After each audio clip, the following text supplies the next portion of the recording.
ఇదే విధంగా షర్మిల గారు హెలికాప్టర్లో దిగి వచ్చి ఈ వేదిక పైన మాట్లాడితే ఈ విధంగా ఉంటుంది ఆడపిల్లల గురించి.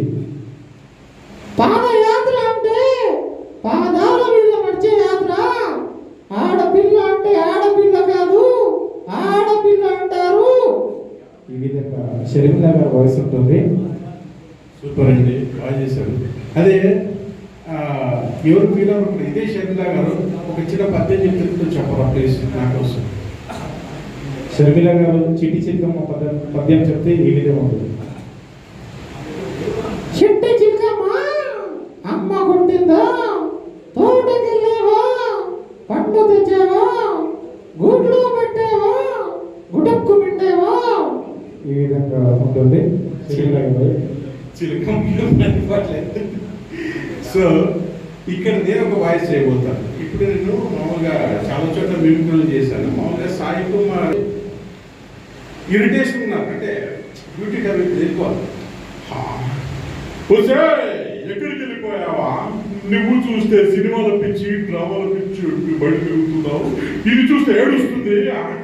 చందమ్మ రావే, జాబిలి రావే, కొండకి రావే, గోవి పులుతేవే, పండుకోవే, నా ప్రాణం తీయకే. కమాన్ అగ్ని అగ్ని అగ్ని రిలాక్స్ ఇట్లుంటుందండి. అంటే మీకు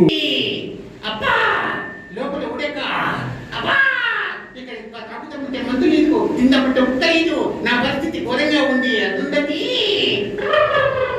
బయటికి తీవే ఇలా ఉంటుందండి. ఇది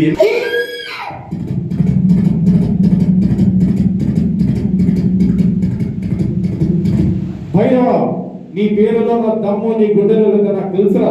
ఇప్పుడు ఏం చేసావు చెప్పు. గుర్రాల ప్రాణాలు కాపాడుతావా, రాజమాత కొర నిలబెడతావా? ఏం చేసావు చెప్పు.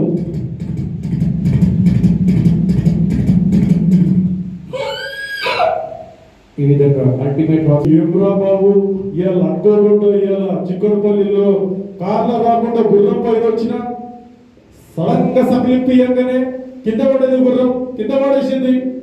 ఈ విధంగా హనుమంతరావు గారు వయసు తీసుకుంటే ఈ రోజులో మోడళ్ళు కూడా పోపోయారు.